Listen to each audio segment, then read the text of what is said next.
আমরা আমাদের সীমিত সাধ্য অর্থনৈতিক সাধ্যের মধ্যে আমরা সবাইকে ঐক্যবদ্ধ করে এই জাতিকে এগিয়ে নিয়ে যেতে হবে। এটাই আমাদের দায়িত্ব। কতটুকু পূরণ করতে পারা যাবে যাবে না সেটা ভবিষ্যৎ দেখবে।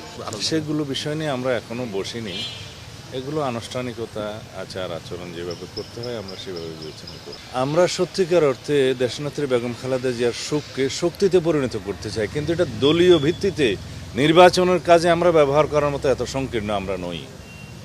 আমরা তার সুখকে শক্তিকে জাতি বিনির্মাণের জন্য ব্যবহার করতে চাই, নির্বাচনের জন্য নয়। তার মনোনয়নের ক্ষেত্রে যেহেতু তিনি ফিজিক্যালি আর নেই, সেজন্য আইনের ভিত্তিতে জেনারেল ক্লজেস অ্যাক্ট অনুসারে তার কোনো লিগ্যাল এন্টিটি নাই। সেই হিসেবে তার মনোনয়ন এমনিতেই বাতিল ঘোষণা করা হবে। যেহেতু আমাদের বিকল্প প্রার্থী সেখানে দেয়া আছে, তাদেরটা বাছাইতে যদি টিকে তাহলে তারাই প্রার্থী হবে। এটাই আইন। নির্বাচন পিছনে কোনো আইনের সুযোগ নেই। বাছাইয়ের পরে এবং প্রতীক বরাদ্দের পরে যদি সেটা হতো, সেই ক্ষেত্রে আইনগত জটিলতার কারণে স্থগিত হতো। এখন সেই পরিস্থিতি নাই, যেহেতু বাছাইয়ের আগেই তিনি নেই। তার আইনগত যেটা বলা হয় লিগ্যাল এন্টিটি হিসেবে যেহেতু তিনি এক্সিস্ট করেন না, সেই জন্য তার মনোনয়নপত্রটা বাছাইতেই টিকবে না।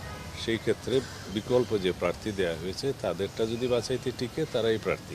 আমাদের নেতা জনাব তারেক রহমান একজন রাজনৈতিক ব্যক্তিত্ব।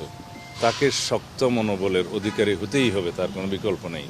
যত সুখী হোক, জাতির স্বার্থে তাকে শক্ত থাকতে হবে।